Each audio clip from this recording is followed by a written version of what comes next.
So, I'm in Texas for my elite give up. I'm at the hotel. I've been trying to make this fucking video for the past 20 minutes now, and it's kind of fucking up. Wow, like, I'm like filled with so many emotions right now. Is this shit recording? Yeah, it is. I have so many emotions that are, I just don't know where to start. It's like my last show until it was my last show. There's no other way to put it. I did say after I give up Essence, I was quitting.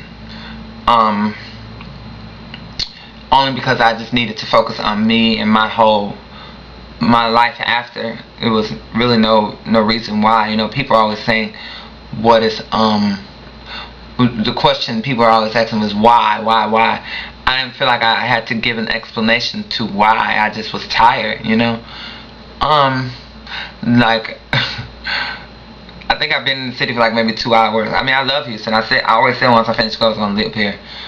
So, let me just tell you what happened in the airport today. So, my king needed some assistance at baggage. At the check-in counter. So he expected me to come. I'm already on my way to the gate on the train. So this motherfucker expected me to come, get off the train, get back on the other train, to go all the way back up to the checkout counter, to go all the way back through security checkpoint to come. It was just too much. So he had me running around to each. I went to, you know, Atlanta Airport works. You have the D, the A, B, C, D, and the E terminal. So in the D terminal, he had me going from D1 to D2. It was just a fucking wild goose chase. And then after all of that, he still missed his flight. Our flight's up at 2 o'clock. So I got to the gate at about 12. I got to the gate at 1 o'clock. So I'm spending a whole half an hour doing extracurricular motherfucking cardio for him. To take care of what he needed to take care of. So it was just a lot to deal with. So when I finally got on the the funny part is I'm sitting on the plane. He didn't even make the fucking plane. And I'm sitting there, and you know how when you're on the plane, when you first get on, you be all squirmly and you can't really go to sleep. And right maybe 20 minutes before it's time for the flight to actually land, you be dead to the world. That shit was so funny to me, and that always happens to me like that. But that just kind of irritated me. But I figured, you know, hey, I'm always there to help people when they need it. But it's funny that I just said that, because I'm always there to help people when they need it. But when I need help from people, and I'm not the type of person, I try not to ask for anything from people because I'm very independent. But if I need something from somebody, I expect you to give me what I've given you, not as like a tit for tat thing, but I just feel like that you do unto others as you have to do unto you, you know.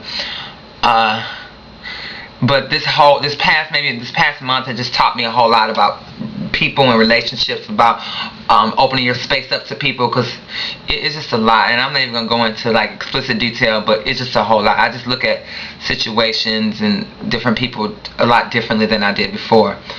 I'm gonna like document this whole entire trip. That's why I think I got the camera. Michael, this guy sent me a camera. Thank you so much for the camera, to document my entire process. I'm gonna call, instead of calling it straight up chase, I'm gonna call this the end of never, because you never know what may happen 2, 3, 7 years from now. But right now, at this time in my life, I just don't want to be bothered anymore. And there's nothing wrong with me. I'm not going crazy. I just want something totally different for me in my situation. I don't want to be dealing with a lot of other shit. I just want to leave it. I just want to be able to live, you know, and let people.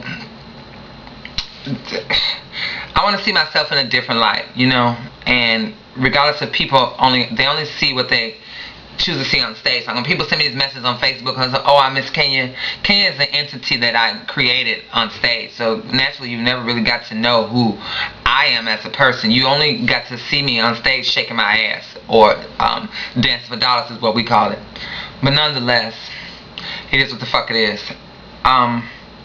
What I'm gonna do, like I did say, I'm gonna document this entire trip. I'm gonna go.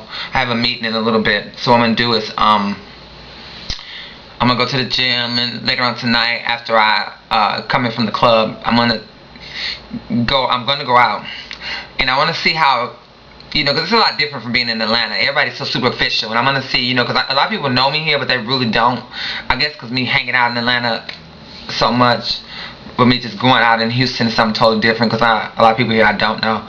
I want to see the reaction, the procreation, however the fuck it goes. I want to see if it's the same as Atlanta, if